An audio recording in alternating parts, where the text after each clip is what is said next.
What does that music mean?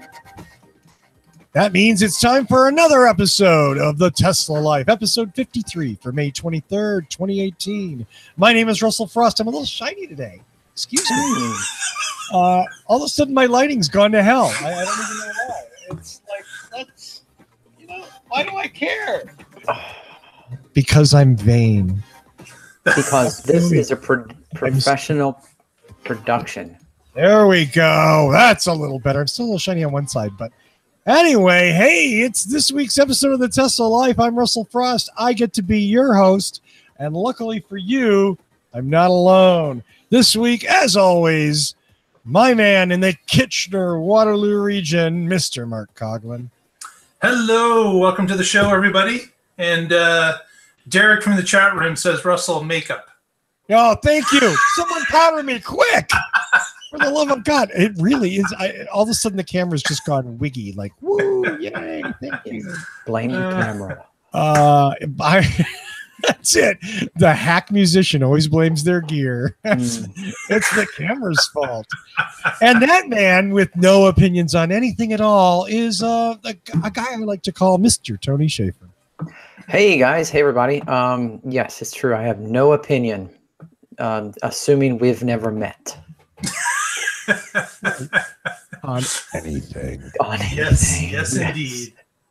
So I think we have quite a show this week. I just want to say real quick, I love how Mark has the lower third, the official looking bar. We totally don't. Why do you hate me? Yeah. Why do you hate me? You guys just haven't paid your fees, obviously. Right. What have I done to you? Well, someone who doesn't hate me. No, I don't have a segue for this.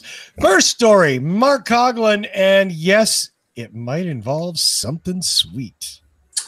Yes, we call it boring candy, which we knew this was coming ever since Elon started to talk about moats, and then I guess he got into a bit of a discussion on Twitter with the Berkshire Hathaway. What's his name from Omaha? Warren Buffett. Yes, Mr. Buffett. And Mr. Buffett made an offhand comment about how, candy does very well for him, and that seems to be a bit of a walled garden. So, of course, Elon spouted off in a tweet almost immediately that he would be opening up a candy company. And then just recently, of course, he shared this photo on his Instagram and Twitter to let us know that, no, he's not joking, as whenever he says something, he typically comes up with something. So the boring candy company has been born. Tesla Keela. Yeah, exactly. I'm still waiting on my bottle of Tesla Keela. Or the not flamethrower. It's just It just doesn't stop. If this man says he's going to do something, you can bet on it that it's coming out in some way, shape, or form. At some time, but not necessarily on time. Well, we didn't say on time. We did not say on time. Yeah. Don't talk to Elon about timetables right now. He's a little sensitive this week. A little bit touchy. Just a bit. A bit. I'm sorry. I haven't been following this story. Okay. Well, it's kind of like a I guess a sub story. Am I supposed to believe this is really happening? It's weird. It is. It's Elon. It's Elon's sense of humor. Although his sense of humor sold, 75,000 hats and how many and $1 million bucks worth of flamethrowers or not flamethrowers. So, geez, I wouldn't be surprised if this candy started showing up in my corner store, to be honest with you. I mean, that is true. I mean, how many South Americans living in the U.S. have sold $1 million in flamethrowers? South Africans. Yes. Oh, South Africans. Same thing. One continent over, right? Yeah, my American public school system didn't differentiate. Okay. Anything outside these borders is the same thing. Okay. Illinois did me wrong. I don't get if I'm supposed to laugh or if I'm supposed to be like, oh, I can't wait for boring candy. I think it depends on what side of the fanboy fence you're on. Yeah, it probably has a lot to do with that. Yes, I'm like allergic to tequila, and I'd rather have Tesla Tequila, to be honest with you. But that's just me. I'm crazy. I do think it is hilarious, though. I really do think it's funny. Warren Buffett on something said, "Yeah, our candy is untouchable," and Elon said, "Oh yeah, well I'll make candy," and then he actually did. I mean, to Mark's point, it's pretty hilarious. What and again, forgive me because I haven't dug into the story, but what candy company does Warren Buffett own part of? Is it Smarties? Smarties? Warren Buffett. No. C's Candies. He owns part of C's? I knew it was an S. Yeah. It's like an icon, man. Don't even try to go there. Okay. But he did. You saw the picture. He's not, he tried. He's on his way. C's is like legendary, for God's sake. He's going to shoot peanut brittle into outer space. And you know what is going to be on the box of peanut brittle heading towards Mars? What's a smaller box of peanut brittle. Of course. Yeah. Peanut brittle in space. Yes. Episode 53. In space, no one can hear you smack. Oh my. Okay. Yeah, we're full of one-liners today. Yes, somebody. Indeed. So on a more serious Tesla note, and speaking of Elon, he had an announcement this week, and Mark's going to talk a little bit more about it. Yeah, he was. This is going to be a recurring theme in tonight's show. Elon was replying on Twitter earlier in the week, and someone made reference to about adding a particular supercharger in a certain area of the country. I believe it was Wood Hills, California. And they were saying, "Hey, I got a new car just recently. Just wondering if a new supercharger will be added." And Elon came back with, "Yeah, there are thousands of supercharger locations going through permitting and construction, including that area. We'll publish an updated map in the next few days." So Elon again pushing out that the supercharger network is growing and will continue to grow as we expected and have been seeing this over the past number of years. But with thousands of them coming online, certainly that's good news to the thousands of new Model 3 owners that picked up cars or are waiting to pick up cars because the current supercharger network in certain city centers, as we've talked about previously, is going to get, it's going to get filled up. So having more in these populated areas certainly is a bonus. And it's just good to see that Elon is, thinking about it, and it's actually going through as we speak. So good to see that. Good to see the growth. As you know, with the Model 3 and with other cars that Tesla sells, with their reservation system, Tesla gets to analyze where these new cars are coming, who's buying them, where they're from, what area they're in, and how populated that area currently is with their cars. So it's a great, networking tool for them to be able to figure out where the new charger should be based on where they believe demand is. Yeah, exactly. Well, and it's not much, but it's a drib and drab sort of revenue stream too, because most of these Model 3 buyers are purchasing supercharger services. They're not getting them for free. Correct. All of them, actually. I don't believe you can. No, there's no way to get a Model 3 and have the free service. If you had a referral code, didn't you get free? Nope. Oh, nope. Excuse me. Only for S's and X's. Okay. Does not apply to any Model 3s. Okay. Well, my mistake. Then, that makes the market really large, right? You start pushing out, 500,000 cars over a year. All those cars become, like you said, a little bit of a revenue stream. Yeah. Hey, and Tesla needs that. There's nothing wrong with that. Nope, nothing wrong with that at all. I do find it strange. Like I would have to look at the supercharger map for Los Angeles. And somebody in Woodland Hills is whining about a supercharger though, because I mean, it's just the San Fernando Valley. You know what I mean? We're not talking about like some rarefied out, it's not Hesperia. It's not out in the desert or something, This is pretty much the valley in LA. So, you know what? During the next story, I'll look at the map. I'm just curious, why is Woodland Hills? You know what I mean? Or is that just somebody? Someone just saying, "Hey, I got a new car. It should be right beside me." Right. Yeah, you can put a supercharger. Well, that's what I was thinking when I was. Don't I get a supercharger with my car? Shouldn't I get like 8 stalls around my house? Yeah, I need you to put one in the 7-Eleven near my house. So I can leave my car there overnight. I got to deal with the manager. Okay. Yeah. Wow. There's a lot around that area. Yeah, that's what I mean. I can't believe I can't believe that there really isn't a supercharger there already. So let's see. Is this map one I can click on? Yes. We're clicking on the map. We're going to Los Angeles, the San Fernando Valley, halfway between the Oaks, Sherman Oaks, and Thousand Oaks. No, oddly enough, there isn't. Wow. There you go. There's a need. There's one in Thousand Oaks, and then there's one in Burbank and one in Glendale. So, granted, we're talking about 30 miles. You know what I mean? Yeah.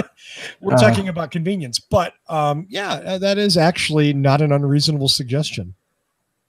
And they're planning to put one in Universal City, Sherman Oaks, and Calabasas. Hey, there's one in Fremont, if anyone's interested. If anyone in Fremont has a Tesla, you have a supercharger. You can charge in Fremont? Yeah. I have no idea. Well, I'm glad. I like the way we got to the bottom of that right away. Yeah, right away. You heard it here last. Absolutely. Well, speaking of you heard it here first, Mark has another story. Ventilated seats. Yay, ventilated seats. The return of ventilated seats, actually. I love ventilated seats. Now, apparently, the original ventilated seats that came with the S were a little bit subpar. They didn't wear that well, is what I've heard from the forums and other people discussing it, that there were some rips and tears that would happen in these perforated seats, and they didn't wear well enough. So Tesla took them off the market because obviously they're going to get dinged with it because they're under warranty for a period of time. And just recently, they made it back to the Tesla website, indicating that you could now purchase them. These seats, they're only available right now on the SP100D, I believe. Yeah. It's exclusive to the car. It'll probably change over time as they get more and more in the market or more and more built. But right now, it is exclusive to that car. And speaking of exclusivity, the Arachnid wheels, which was a bonus that people got for referrals, and that was the only way you could get a set of them, are now on the website as well to purchase. But there is a variation. They're not silver as the referral ones were. These ones are now black. So we've got these different rims are now available for people who want to purchase in black. If you've got the silver ones, people know that you're the referral silver ones because they're not available. You're a referral king. You're a referral king. Can I point out the cruel irony of the Karma Rivero ad right above the Tesla news story on electric? Nice. Yeah. Can I point that out right there? Hi, how you doing, Karma Rivero? Are you an electric car? Well, sort of. So, Mark, just to be clear here, the purpose of the perforated seats is to keep your S from getting too hot. Bonus. That's the bonus round right there. That's why I come to this show, just for things like that. Yes. Yeah, I've been sitting on that for like minutes. He's been sitting on that. All your life. Yeah. All your life you've been sitting on that. See what I did there? Can I apologize to everyone watching the show right now? Oh, man. Tony, you've got 1 million of them, and you've been sitting on them forever. Just waiting to unleash them every show. Everyone. Yeah. Is that the verb unleash? It's not the verb you want to use in, Not the verb I want to in this use, no. situation. Yeah. No, you know me too well. Oh man, good stuff. I got nothing. Please, for the love of God, let's talk about We the are poll. moving on. Yes. To Consumer Reports, right? No, Mark has a story. we've got a Twitter poll that happened Oh, on the Twitter poll. our Twitter Okay, feed. sorry. Which, Twitter by the poll. way, if you want to follow us on Twitter, you can follow us at the Tesla Life, not the Twitter Life, The at Twitter the Life. Tesla Life, and you can follow our stories all through the week. We had a poll that we threw up about. Yeah, exactly. We've had a poll that we debuted, which was asking about the release of the Performance Model 3. Now, Elon had come out and said that the Model 3 Performance and the dual motor was coming, and we asked participants if they would guess how much the Performance model would cost above the regular car. And we had four guesses, or four selections: 5K over, 7.5K, 10K, and 12K plus. Mm-hmm. And I'm happy to report, and I can just show that. Wait, can I ask something real quick before you report the answer? Yep. Did you know the answer before you posted the question? I had no idea what the answer was. That's the best kind of question right there, where you don't even know what the answer is going to be. Okay. So there we had it was a one-day poll, and the majority of people, 40%, said 12K plus. Yeah. Now, it turned out that the question was flawed because I wasn't even close. Luckily, I put a plus beside the 12K because it was way over 12K. It was more like 26K. So that is the price of the Performance model that has been, in some cases, people can now order it depending on what your spot was in line and what your previous connection to Tesla, whether you're a non or a current owner. Yeah. But man, that was quite a bit over what I was expecting, obviously. Yeah, that's that's a bit of an impressive price tag for their first mass-produced, consumer-available, affordable. Well, okay, it's not, as we know, Tesla is not providing a cheap version to start. Are we going to have this discussion now? It's not even cheap, anyways. It's an expensive car. It's a luxury car. But man, this Performance version gives you the extra motor. It gives you 20-inch wheels. It gives you a carbon fiber spoiler. It provides you with different motors in the car, faster, more performance-based motors. And it also provides you with about the same distance or range. And of course, the custom paint. And red brakes. The calipers, we're not sure if they're going to be red. There's been some back and forth on that. So, but I don't know, if you really like red calipers, paint them yourself. You can get them.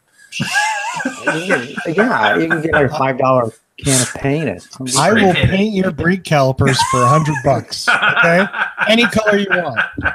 Russell's red paint caliper service. Yeah. Orange, blue, green, whatever you want. Whatever you want. In fact, I'll paint them 2 different colors. Ooh, yeah. That's crazy talk right there. It's just crazy talk. See, now the one thing that really surprised me about the dual motor, option, is that they're listing the same mileage. I expected the mileage to be cut severely, like half the range, because it's powering 2 motors now. It's not. It's actually in the S. How long before the X Mark came out? Okay, are you playing with me, Tony? I'm playing with you. Of course, I'm playing with you. All right. I'm presenting, so I didn't know. Do I need to step in here? Is that okay? Actually, it was surprising. It was equal. There's usually a gain. and the gain wasn't there, or it's not published. So there's some people out there saying that they really know there is a gain and they haven't indicated that. And we've got other people that are saying, no, it's a smaller car, therefore there's not the gain. So we really don't know. Why would this? I don't know. I'm not going to say that. I say stupid things. Under promising, they exactly under promising, over delivering. Want people to discover it and then tweet about it. It's and say, look, I got a bonus. Yeah, it's a whole new Tesla, folks, like you've never seen before. I bought one version. I'm sorry. Press the presenting button, Russ. Why? I like you. You look good. You look better. Look at my hair. I'm a mess. Come on. Thank you, Mark. My apologies, Mark. I'm sorry. So our next story, let's just cut to the chase. Someone named Patrick Olson, who's clearly a servant of Satan, at a very bad Tesla. Yeah. Very, very bad terrorist organization, oddly enough, called Consumer Reports, published a story. Let me just read the headline, as I like to do. Quote, Tesla Model 3 falls short of a CR recommendation. Unquote. This is anything but an awful review. Consumer Reports had a couple of problems with the Model 3. One of them was the braking was odd, and they tested not only the car that they purchased, but another vehicle, and it responded the same way. Elon has since tweeted that he will be sending out a firmware update to fix this. Personally, himself, on a thumbstick. I would say, why did you ship it this way? But I don't know. So, and then there were a couple of other things, some ride issues. They didn't like the back seat.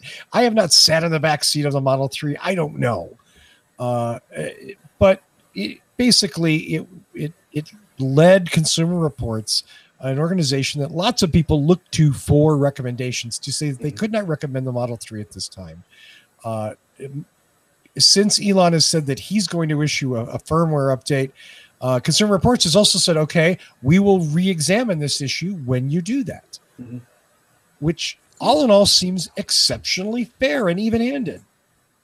It does for the braking, but not for the other things. Yeah, well, you can't fix the back seats being, according to Consumer Reports, uncomfortable with a firmware. So the back seat was uncomfortable. They said a lot of road noise, and they particularly did not care for the touchscreen, like almost at all.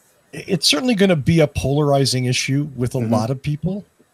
I haven't talked to an owner yet that hates it, but I suspect that after you cough up 60 grand or more for a Model 3, you're probably going to make do. You know what I mean? As opposed to, you think? As opposed to a reviewer that's going to go, well, I didn't really like this very much. Yeah. That's really all I got here. I just, I will say that I think in general, while I don't always agree with them, I found about half the time when I don't agree with Consumer Reports, I'm wrong. They tend to be very even-handed and very accurate with their reviews. They tend to be evidence-based. Exactly. That is one of the things I've always liked about Consumer Reports, even when I disagreed with them, even when I thought that, they were talking out of their ass. They usually do whip out these things like the Tesla Model 3's 152 feet is 21 feet longer than the class average of 131 and 25 feet longer than the Model X. And, and then went in and said what it was also compared to an F-150 size. I mean, so yeah, they dropped the numbers. They talk about, we've done this, 500 times?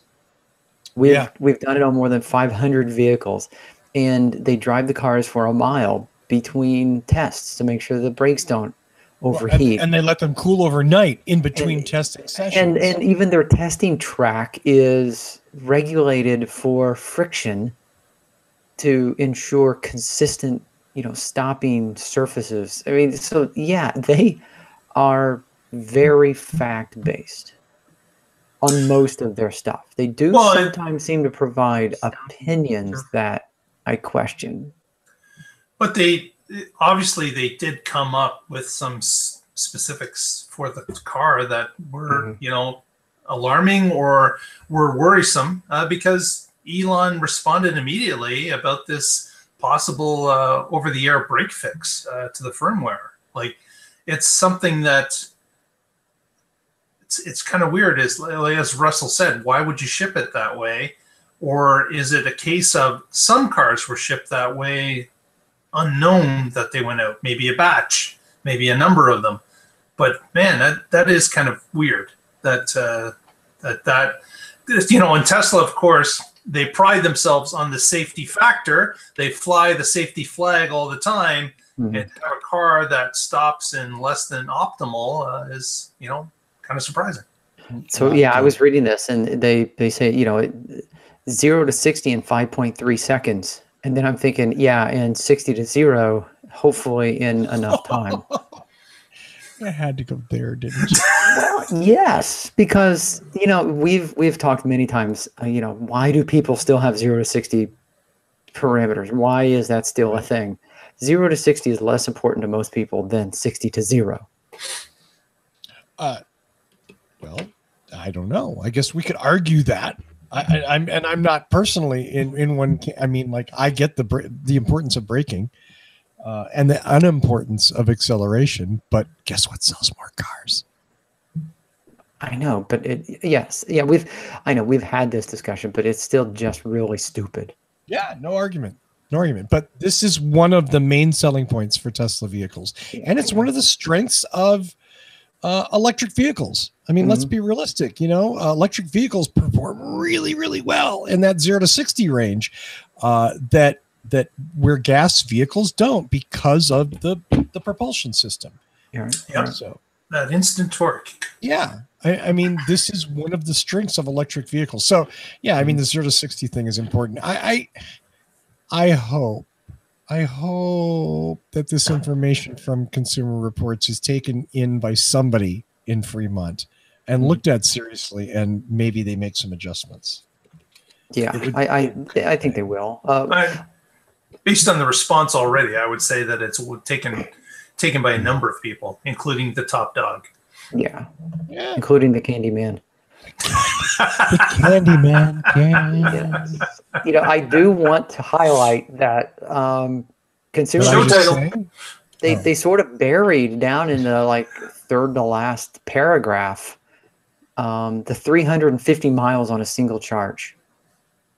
I mean, that I almost feel that the way that this article is written to say, well, we didn't like the brakes, 350 miles, and it had a lot of road noise, and it was really fun to drive. It was, they could have said, here's the highlights, and then said, here are the dings. Instead, they kind of mixed it together, and they, made everything gray. Yeah, they kind of, but I did like that they called out 350 miles on a single charge. And that was with the higher regen braking mode. And then they tested it again with the less aggressive mode, and it did 310. But still, I mean, 310 to 350 is still just, damn, that's awesome. It is. Yep. It's fantastic. Well, speaking of awesome, Mark has some detailed information about the upcoming Model 3. Well, I do have some information that was posted about the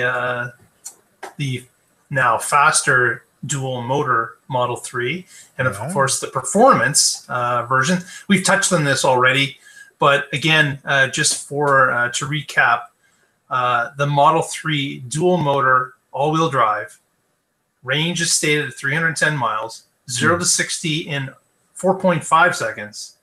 Top speed of 140 miles per hour, and the price for the all-wheel drive option is $5,000. Moving on to the more expensive performance dual-wheel motor all-wheel drive.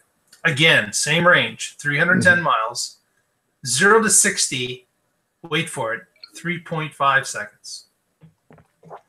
Top speed of 155 miles per hour. And a nice price tag of $78,000 without autopilot. Okay. So that's serious dollars for this car. Now, here's my question.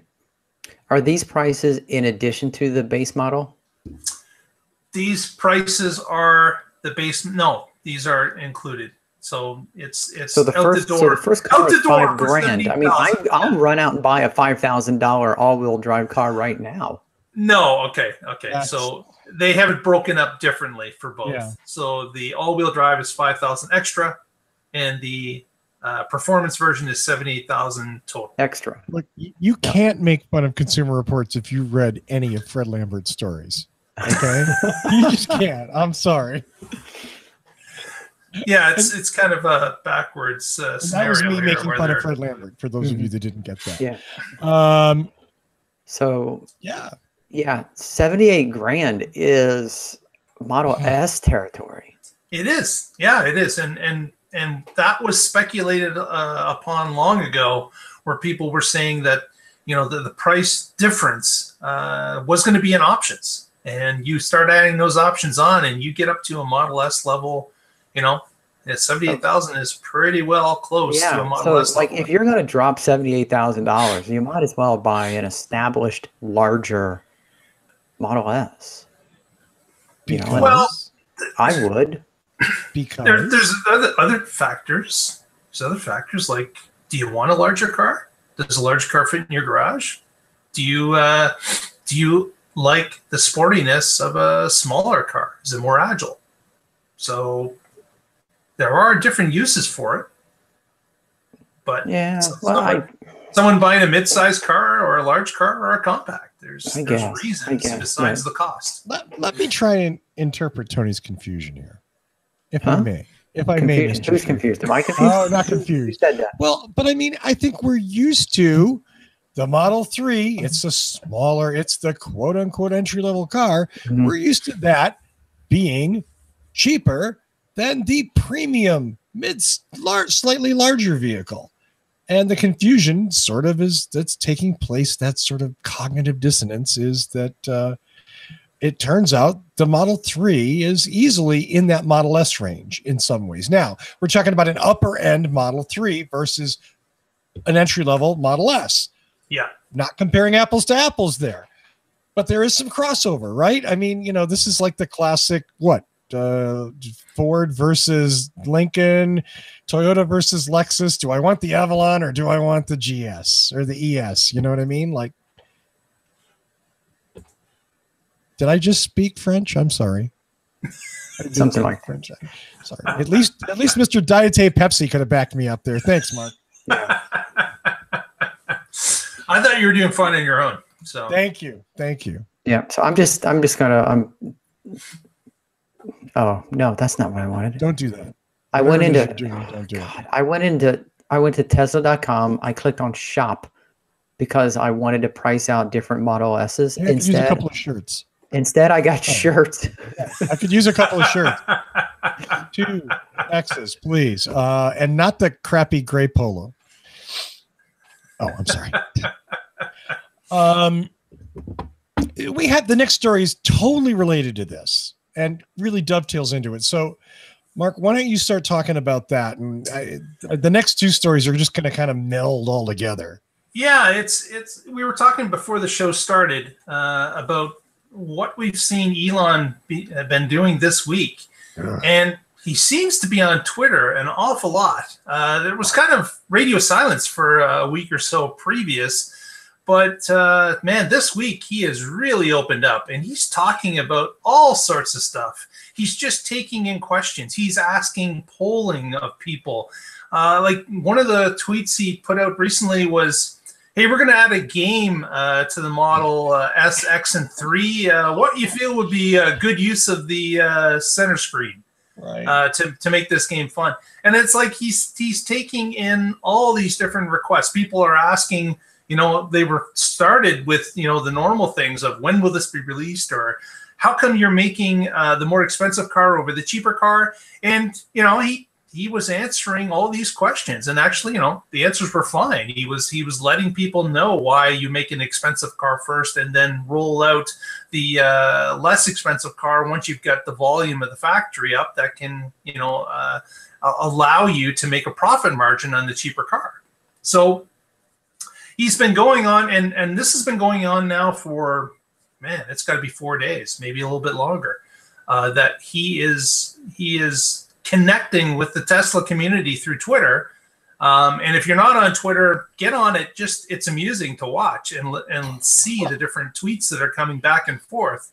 And recently he started to call out some media about, how they're reporting on things. And it's almost, he's coming a little bit unhinged, as I had mentioned earlier before the show started, that he's just responding quite a bit to maybe things that shouldn't be, I guess, responded to in that way. What do you think, Russell? What have you seen over the past 4 days? Let's just say a more circumspect CEO would probably not be commenting on this. I would call these tweets today a dumpster fire. I mean, this whole thing about how Elon's been picked on because let me quote him. Elon said, and I quote, "The holier than thou hypocrisy of big media companies who lay claim to the truth but publish only enough to sugarcoat the lie is why the public no longer respects them." Maybe, but it doesn't really have anything to do with Tesla. It might have something to do with other things that are maybe even more important than Tesla. And kind of maybe tying your victimhood to that, that's dubious in my opinion. It's a pretty large general statement. Yeah. I mean, and let's be clear. Tesla doesn't play nice with the media. Elon never has. He has no problem calling out anyone he wants and saying, "You're stupid," or "I don't agree with you," or "I don't like you." Tesla doesn't have a press fleet of vehicles. They cater to a very small group of very exclusive media outlets. And Motor Trend, Wall Street Journal. Yeah, I mean, and those are the only people that get press access to Tesla vehicles. That's it. Consumer Reports doesn't get press access. They buy a car, which is what they do anyway. They're an oddball in that sense. Yeah. But I mean, so it seems, I don't want to say hypocritical, but maybe a little disingenuous to be whining about a group of people who aren't being nice to you, who frankly, historically, you've never been nice to, and you've never went out of your way to work with them. That doesn't mean that you don't deserve fair treatment. You do definitely deserve fair treatment from them. But I don't know who's been unfair to Tesla. Like aside from Business Insider and Seeking Alpha, who are unfair to everyone. It's interesting that this has happened over the past 4 days. I don't know what the timing's about. Yeah. Is it because as Elon has said himself, that he sees a way out of the production hell? He feels that the mapping is laid, that he has discovered how or when they are going to pull out of this production hell that he so called a number of a year ago. That this is now something that's fixed, and he's turning his attention to other things. Tony, I've been talking. I want to let you talk. Well, I can't answer Mark's question.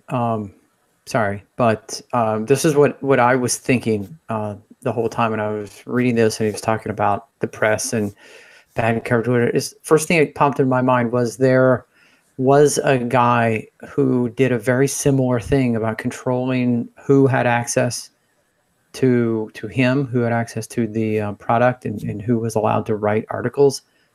That was a very early young Steve Jobs. Russell, you probably remember this. If you wrote a bad review about an Apple product, Steve Jobs would never invite you back.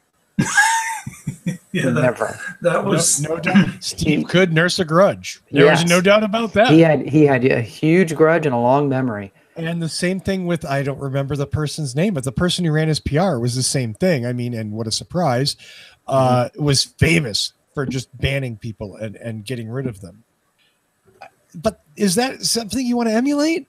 I mean, I get wanting to emulate some of Jobs' aspects, but I don't know that this is an intentional, I'm going to be like Steve Jobs. I'm going to do, I think, but I think it is a characteristic. I think it's just something, I don't know, a mental, I don't know. And let's, sorry, go ahead. Go ahead. To say the other thing that struck me when he was like lashing out like that was like, oh my God, Elon's gone full Trump. You can pull that analogy. Absolutely. Yeah. And there is an element of that in those latest tweets, but like, the other stuff that started the week or was only a few days back, it was all normal stuff. It was, sourcing ideas. It was people asking questions about the car, the product, what they're doing, where they're going with it, why they chose to do things a certain way. And all the answers to that was legitimate and great. But it's just lately things have kind of turned a little bit dark. Yeah, I mean, I'm looking in the chat room kind of to see what the take is there. And I'm seeing sort of a combination of the news sucks and Elon's tired of the news and there's some poor reporting and then maybe not. And do you think it's his new girlfriend? Oh, I was just going to, damn it, you stole my joke. You just need to be faster. I know what's going on here. Grimes dumped him. Okay? And we'll find out like a week from now. Oh, yeah. She dumped me 10 days ago. And boom, I promise you to the minute, that's going to be where these tweets come from. Right. He's blackout drunk on Tesla Kilo. Sitting in the corner with some peanut brittle. Yeah, I hate all of you in the media. And the other board members are going, quick, someone find Elon. He's in the corner with his Twitter account. I don't know. I mean, on one hand, it's silly and it's juvenile, and there's a reason that our CEOs don't do this. On the other hand, I respect the idea that he's willing to be a childish asshole in public because that's who he is. Okay, fine. You know what I mean? Like, there's a certain honesty to this tantrum that I don't enjoy, but there it is, like this is who he is. Okay. He's defending something he loves. He's passionate about. And the worst thing he can do is ruin his own business. It's not like he has impact over, it's, it's not like he's selling the Grand Canyon for fracking. If he's going to implode, he's going to implode his own empire. Did you just say that Elon's selling the Grand Canyon for fracking? Because I had no idea about any of that. No, not Elon. The other, somebody else. I'm Twitterati. Just kidding. Yeah. I know. Yeah. So, it is interesting just to wrap this up to see where it goes. It'd be interesting if Russell, if you're right, he broke up with his girlfriend. Like, that would be a great prediction to be able to say, oh, the timing was right, and we've got it on tape. So if it happens, we know. Show title right there: Elon is single again. I'm writing that one question down. mark. well, if he is, we'll talk about it next week. There you go. Rumor, yes. We'll be Elon's own personal column for him. How's that? You want to meet Elon? Send us an email. The Harvard Business Review, one of those horrible media outlets that constantly indulges in awful speculation and defamatory. No, I'm sorry. Steve Blank at the Harvard Business Review wrote a really interesting article. This goes back a little more than a month ago, but I just found it, and I wanted to just mention it. If you haven't read it, do read it. The title of the article is "To Understand the Future of Tesla, Look to the History of GM," which I think is a horrible title, but it's an interesting story about GM, how GM started, and the people involved, and making obviously some leaps to Tesla. And I'll give you the short version. William Durant, who founded GM, was a visionary and a brilliant person, but didn't have the skill to run the business successfully for very long. And Alfred P. Sloan, whose name may be familiar through lots of other things, came in, and he was the one that ran for more than 30 years, built GM into the mega thing that it is today. And it was Sloan's leadership and business acumen who really made GM the company. And obviously the point here is that they're saying, without saying directly, in fact, maybe they are, that, Musk is the visionary genius and does have the ideas, but does he have the wherewithal, the right experience to run a large manufacturing company and just make 5,000 cars a week or more? That's not nearly as much fun as going to space or colonizing Mars or making candy or selling flamethrowers. And in that, I think Mr. Blank has an interesting point. I don't know that he's right, but it's an interesting point. We have raised this on the show previously. As Jobs had Yes. Tim Cook to steer the ship, does Elon need someone equal to the task at Tesla? I would like to think the people in those roles right now think that they are. Yeah, there certainly are people in those roles, but they're. Does he let them? Does he allow them? That's part of it. Just because you'd like to think that doesn't mean it's. And I mean, that's a really snarky, smart-ass thing to say. But, I mean, let's be clear. There are definitely some issues at Tesla. Is that fair to say? When it comes to manufacturing, the boring job of stamping out millions of things, when it comes to that is not Tesla's strong suit. No, it's something that they've struggled with recently and in the past and historically, and are getting better at.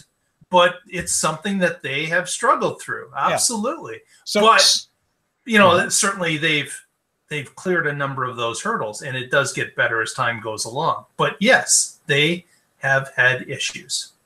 So I mean, clearly someone like Sloan or that Sloan style. Who can come in and tighten up an organization and get a manufacturing operation running well.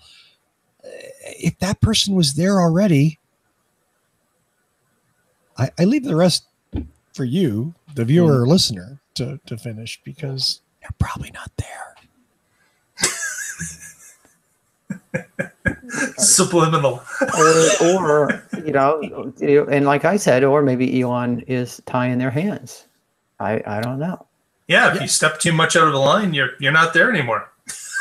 Yeah, I mean, and again, I don't think this is an indictment of everyone who works at Tesla or of Elon or anything else, but I don't think it's unreasonable to write the article that Blank did by any means and say, I think it's a very reasonable question, especially for a publicly funded company, right? Yep. We're not playing with Elon's money here. We're playing with a lot of investors' money. Yeah, I was going to say it is very publicly funded. Yeah. So you go, hey, look at that. What we almost ended at 279 today, huh? Oh, yeah. I was just looking that up. Yeah. All right. So that's certainly something. Let's see. The next story must be Mark. And let's talk about something else. Maybe Mars? Space related. A recent interview was conducted by CNBC with Gwyneth Shotwell. Not those bastards. Oh, God. They hate Elon. Is she alien life? Is that the insinuation here? Well, I don't think it is, but I would leave it up to the viewers to go ahead and click on the link and watch the 9-minute or 10-minute clip that they have here. And there's a longer version, of course, available on CNBC. But they had a reporter go in and talk to Ms. Shotwell about SpaceX, about what's going on, about where they're going. Successful launch again today, which was great for them. But just amazing to see this private company. This isn't public funded at all. This private company making leaps and bounds in the space race. And at this point, controlling something like 60% of the commercial launches on Earth. Wow. Like that's a shocking statistic that was quoted in this walkthrough, that they actually hold 60% of the launches of commercial across the world for satellites. Crazy. So that's quite a jump from nothing. But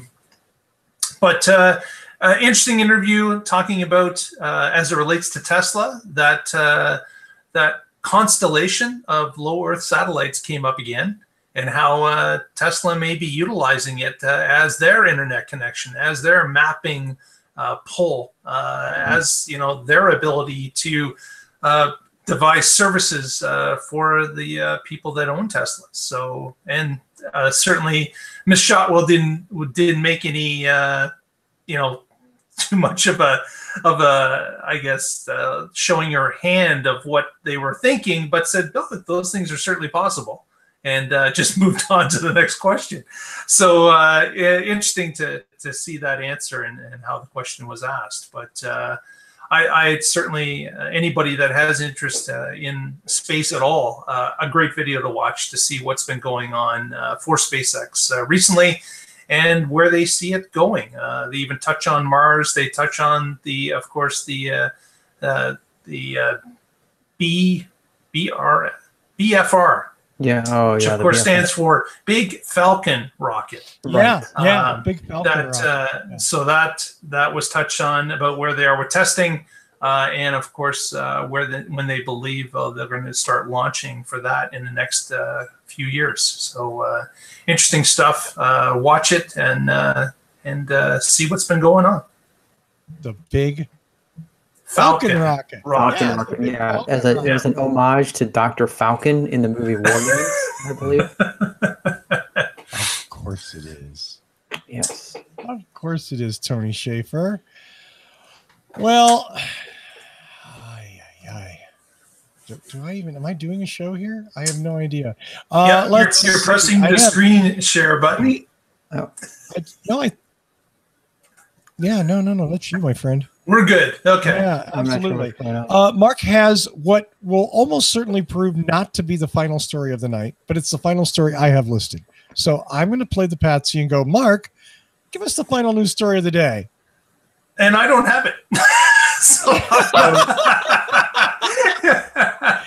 So in a live broadcast, I do not. I thought that was the last story. So it turns out in Electrek, thank you, Tony.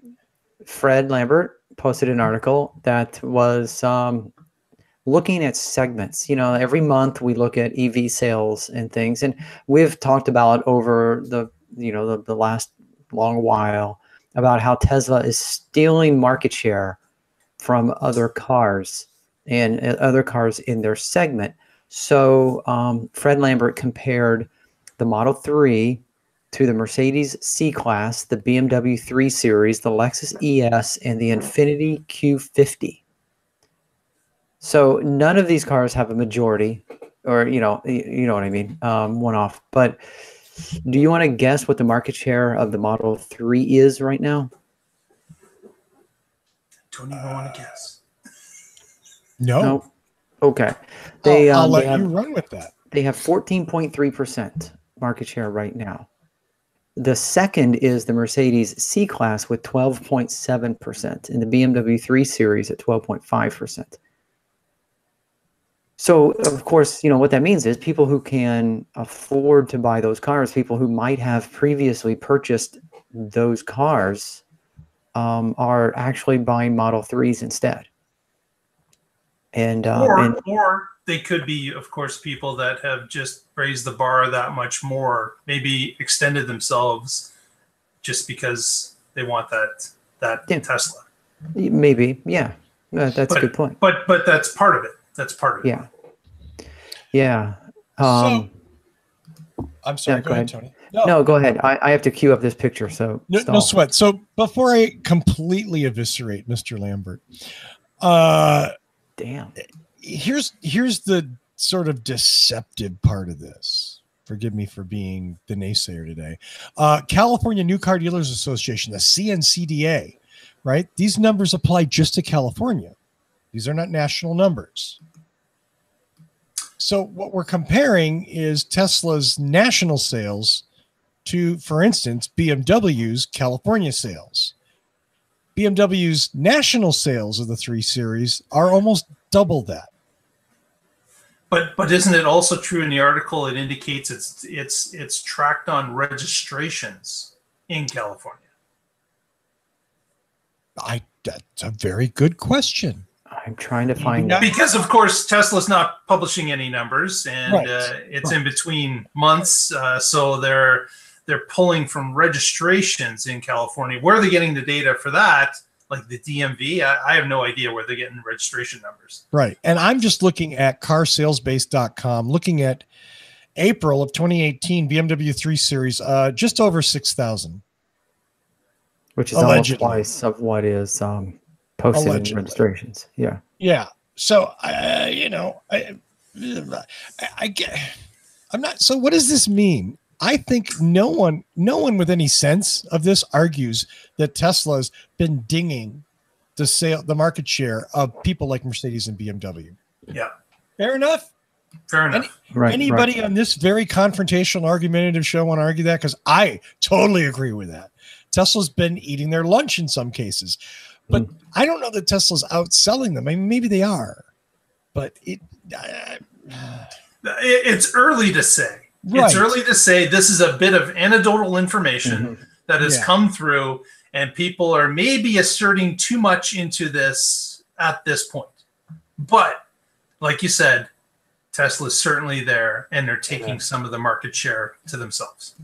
Right. And I did pull up Inside EV's March EV postcard or report card, and March 2018 Tesla Model 3 is listing 3,820, and I'm assuming that's national. I would guess. So they only sold 100 Model 3s outside of California in March, which is entirely possible. Right. No, I think that's kind of low. That seems wrong. Yeah. Yeah. I don't know. I mean, like the mid-size premium sedan, the graph here, they're comparing the Lexus IS. Wait, not the ES? Not the ES. The IS? Lexus IS. I mean, that's like entry level. That might be selective picking there, right? Yeah, it just and here's the thing. Again, sometimes we get a little too rah-rah. Can we just stick to the facts and relax and know that Tesla, makes a great car, and that's enough. That's okay. It doesn't have to beat BMW. And if it does, great. And there's not a big question in my mind that as Tesla gets better at this manufacturing game, that they have a really good chance of taking Mercedes and BMW. Well, at least Mercedes. Yeah. And then the chart below says that Tesla has increased 58.6% year over year. But yeah, when you're a small company with smaller numbers, huge improvements are easier to show on the graph. Easier. Yeah. You go from 1 to 2, you've just doubled your production. Yeah. Hyperbolic. The information will come. It's just, more time. More time, more months go by, and this picture will become more and more clear with time. Yeah, absolutely. Right. There you go. Well, Mark, is that it for this week? It's almost it. It's almost it. As most of you know, I've ordered a Model 3, and I got the call. So now I have a delivery date of March 31st, and I'm really looking forward to picking up my car. So, wait, when? When is this? I'm sorry, May 31st. Okay, May 31st. So that's 8 days away. That's like a week and a bit. Yes, a week and a bit. That means you're going to get about 4 hours of sleep between now and then. And then you're going to get even less. And then even less, because, if you're driving 24 hours a day, then, you've got less time for other things. You'll let us know how comfortable the back seat is. That's one of the first things I will do is not sit in the back seat. Yeah. But after I get used to driving and having some fun, I will try that out. Yes, indeed. Did you, do you have a charger at home? I have a charger at home. Well, of course I have a Volt. I already have a charger. I didn't know. Right. So, and that will work fine for the Model 3? It will allow me to use it for the Model 3, but I've also have ordered and have received a Tesla charger as well. So now I'm going to have 2 chargers. So wow. Yeah. You're so a dual charger family. It's a dual charger family. Yes, indeed. That's Are awesome. you gonna tweet at Elon for a supercharger in the kitchen, or more? Yep, absolutely. That'll be my next. As soon as I can get a picture of myself in the car, I will tweet Elon asking why there's not a supercharger in my backyard. At Tepperman's. Tepperman's, yes, indeed. At Tepperman's. Yeah, I tell you what, if you're gonna get every Canadian, right beside Russell's Chesterfield. Yes, exactly. Just put the superchargers in the Tim Hortons, and I think you should be good to go. Oh no! Which one, Tony? There's over 2,000 of them. I know. See, you would get the entire population right there. Nice. That's really good. A two for a box of Timbits and a charge. Very nice of everyone in the chat room, by the way. Lots of congratulations and all that. Yes, thank you very much, chat room. Absolutely. Right on, chat room. And yeah, I assume, are you going to shoot video at your delivery? Man, I'm going to be excited. I don't know if I can shoot video and be excited at the same time. The camera would just be shaking like this. Can we give a camera to one of your kids? Is there a responsible adult that can use There's no responsible adults going to pick up this card. I can guarantee that. But we are going to have some fun, and I am sure I will get some photos or video of the event in some way, shape, or form. Yes. I can't wait. I can't wait. That's gonna be. You can't wait. Look at. I can't wait. It's going to be a very. Are you planning on doing a review? Will you take it apart, so to speak, on camera? I'm not taking it apart. Not literally, metaphorically. Now here's the socket set, and now what we're going to do.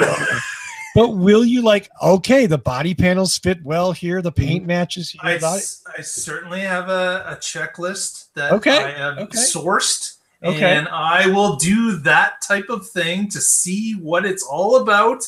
And if I can see gaps or issues, and I'm going to report on them if I come across them. So, yes, I will. And it's going to be a long-term review, too, because I get to keep it. It's mine. Yeah. No, I mean, that's wonderful. Mark's going to post a video, and it's like, Consumer Report didn't like the brakes. And here are the brakes. When I put them back, I had some extra hardware. That's okay, right? Yeah, that's okay. You just took them off to paint them. Yes. There is the suggestion that Russell is a professional photographer, and maybe he should be the responsible adult shooting video. Yep, Russell, if you leave right now. Yeah. if I start walking right now. Let's see. I have a Highlander hybrid. Yeah, there you go. So when you look at the calendar, and Mark, you said it's on the 31st, right? Yep. Which means we have next week's show the night before the delivery. I know, exactly. Exactly. Oh, that's going to be a painful show. I know. Mark is not. First, he's going to be sleep deprived. Then he's not going to be paying attention to anything. I'm not going to appear on video. I'm just going to have a picture of a red Model 3. And every time I talk, Mark will have to look at it and go, "That's not mine yet. It's not mine yet." It's almost there. Red, almost there. Almost there. You are getting red, right? I am getting red. Yeah. Okay. Oh yeah. You have to get Canadian red, and your license plate is going to say Go Habs, right? Nope. No, I'm getting a green plate, so I don't get a custom plate. Darn green it. plates are not offered in custom configurations in Ontario. But nope, gonna get a green plate with it, and I'm beside myself waiting for this to happen. Okay, all I want, just one request. What's that? Send me a text message. Just say, "I did it." The first time you get that thing in the triple digits. That's all I'm asking. I did it. That's all. Now the triple you are speaking kilometers, right? No. Right? Oh, I'm not, sir. No, I am not. You can go 55 or 60 all you want. That is not going to impress me. Oh, okay. So you're press saying that KM/M button. Yeah. Okay. Oh no! Wait, above 160 kilometers. What you're saying? Yes, yes, I am saying just that. just photo edit the KMPH. How did he do 1,660? How's that even possible? Photoshop, my friend. Photoshop. He went 1,000 miles an hour. Okay, let's get out of here. Oh my God, it's after 5. What am I thinking? Or it's after what is midnight. Midnight. Thank you. After midnight GMT. Yeah. Hi, GMT viewers. No, Mark's not. Oh, yes, Mark is helping save the federal rebate for Q3. Absolutely. I am. Yes. Thanks, Mark. Champion. Yes. Thank Yes, you. indeed. Mark is taking a shot for the rest of us. And he's taking it. Yeah. Poor Mark has to take delivery of his Model 3. Yeah, it's tough. It's tough. Someone had to take delivery. Absolutely. Tony, any shout outs this week? Shout outs to everybody in the chat. I know I'm going to miss everyone. Shout out to basically everyone in the chat, which is me and Mark and Lee Moon. That's it. Me and Mark. And No, of course. There's Matt and David and Derek and Hockey Day and Curtis and everyone. The other Mark. Yeah. Yeah. But, I always forget. And Matt, I don't know if I have Matt, but multiple people named Mark. So I just say Mark and they all think I'm talking about them. They were all talking about him. Yeah. Aren't you? And JT. Yeah. But, again, I hate going through names because I forget people, but I just always want to say thanks, guys, for watching us live and being part of the show. Because you really are part of the show when you're in that window next to what I'm looking at. And I enjoy engaging with you guys. Absolutely. It's wonderful. Wonderful. Mr. Coughlin. Follow us on Twitter if you haven't already. And most importantly, if you're in YouTube, please press that subscribe button. Give us another subscriber. It helps our numbers. It helps the show spread. And we would really, really appreciate it. So Please do that if you haven't done it already. And if you haven't done it already, sign your dog up. Doesn't matter. Yeah. I want to thank the 316 people that have already subscribed to the Tesla Life show. Right. Search the Tesla Life show, look for our red logo that says the Tesla Life, live it.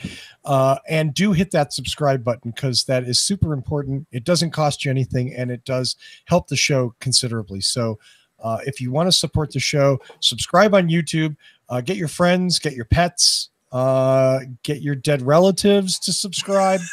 Any passwords that you've hacked, go ahead and open those accounts, subscribe. I think I've gone far enough. Yeah, the lawyer will be calling any moment. Okay. Yep, yep. Oh, hey. Okay. That's all I got. I want to say thanks to Tony and Mark. And as always, thanks to everybody in the chat room. Thanks to all of you who watch because you're the reason we do the show. Tune in next week and find out what is going on in the Tesla life. And thanks to Lee Moon for that. Lee Moon theme music. Woo! Because Lee, you rock. Thanks, dude. See you next week.